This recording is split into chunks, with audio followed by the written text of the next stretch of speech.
Hey y'all, it's your friend D, and we're back for part 4 of the Barbie Village build.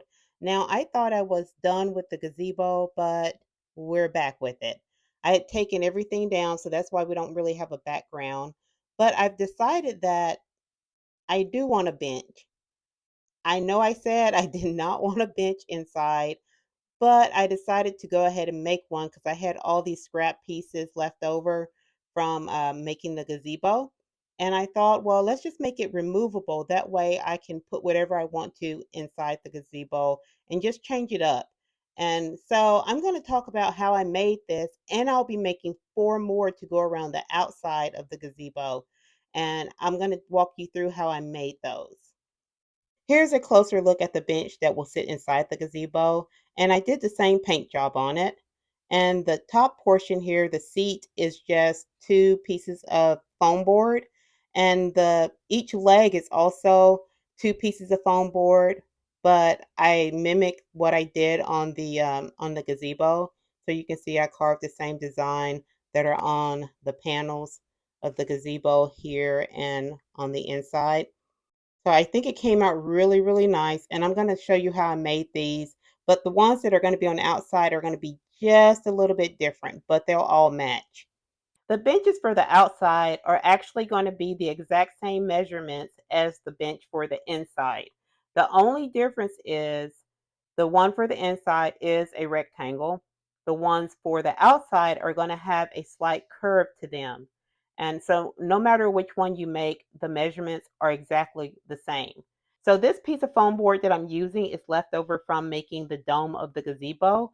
And, I have those curved arches at the top. And I wanted to take advantage of this curve. And I still had the center marked on this.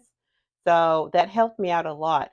Now, if you don't have a piece of foam board that already has a nice curve to it, that's not a problem. Just figure out your 7 inches, and then you can just sketch your curve. And then from there, what you can do, the same thing I did here. So I was able to take my ruler, put my 3 inches on the base, and so now I know that's going to be 3 inches from the base of this piece of foam board. And I just went along randomly stopping. It doesn't have to be perfect, but you want enough of those dots at the top to make sure that you can connect them and get a similar arch to the bottom. As you can see, mine is not perfect, but once it's cut out, it'll look a lot better. So you can do this with to make the curve, or of course, if you just want to make the rectangle, it's just 7 inches across and 3 inches in depth. So I'm going to cut this out and show you how I get the top portion here. So I cut out the bottom layer of the seat for the bench. You can see there's 2 layers. So I cut out this layer here, and then there's another layer. And to get that other layer, I just cut a duplicate out of this. And this layer is going to be 6.5 inches across and 2.5 inches deep. So I took off, since this is 7 inches, I took off 1/4 of an inch on both sides, and then I used the same method to get my 2.5 inches. So I put the base of the ruler on the 2.5 inches, marked with my dots, and just went across, connected the lines, and now I know how to trim this down to get the measurements that I want. So I'm going to cut this out, and I'll show you how these fit together. So as you can see here, I did cut this part at an angle, and I really like the way it came out. It gave it a lot of dimension when I put the paint on it. So for these pieces, I'm going to go ahead and cut out a few more of these, and I'm going to use these to trace because I want 4 benches total for the outside. So I need 3 more of the larger ones and 3 more of the smaller ones. And then from there, I'll go ahead and I will cut my angle for these. So I'll come back after I do all of that and show you the progress. Here's the seat of our bench, and you can see I have the 2 pieces glued together, and I went ahead and beveled my edges here, and I just used my X-Acto knife to roughly cut along because I wanted this not as smooth on the edges here. But if you want yours smoother, you can definitely do that. So from here, I need to create the legs of the bench. For my legs, I used 4 pieces of foam board, 2 for each leg. And the pieces are cut to 1.5 inch. Okay, guys, I had to pause the video right here. I realized in editing this that I misspoke. On your screen, you'll see that I have written down on the foam board 2.5 inches. That is correct. I don't know why I said 1.5 inch, and I think I make the mistake again later on.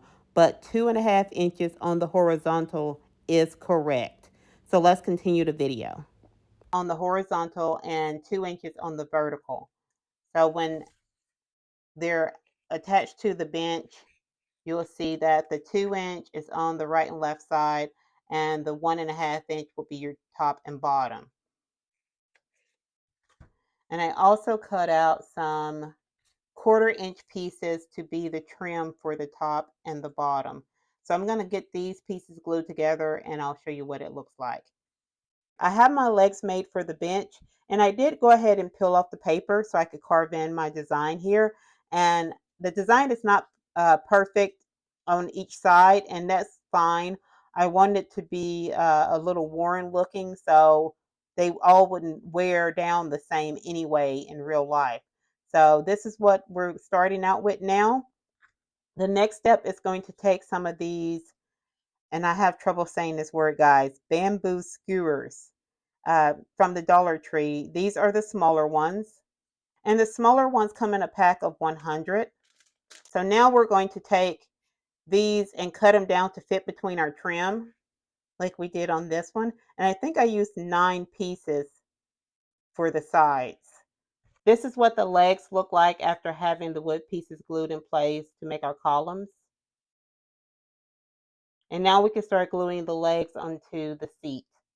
And here's our legs glued on. I decided to glue these legs on kind of at a diagonal, so they're not straight up and down. I think that works better since the seat is kind of curved. So here's just the regular rectangle, and here's the curved one. So now I can start painting these, and first I'm going to put on my base coat of black paint and Mod Podge. Our black paint and Mod Podge mixture is all dry, and now I can start putting on my light gray coat. And I'm just going to use this granite gray that I got from Walmart.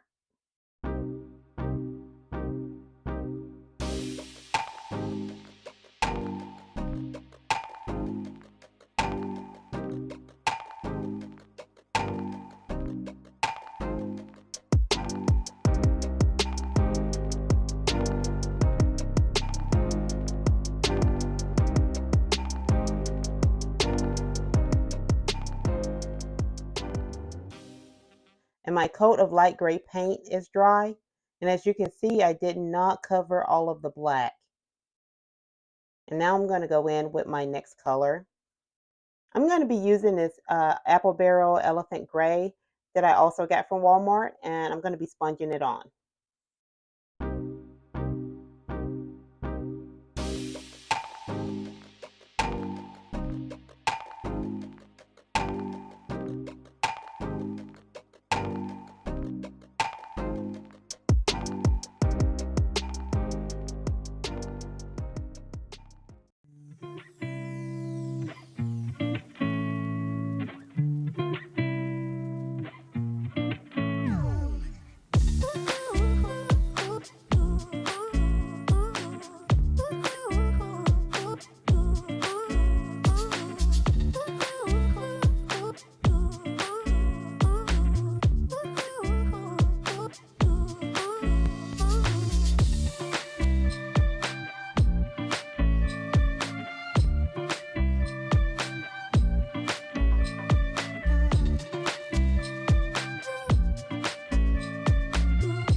So all the benches came out great. I really like the addition of these with the gazebo. And I think once I get my background done and the base, it's all going to come together even more. But those pieces are going to be ways off in this project.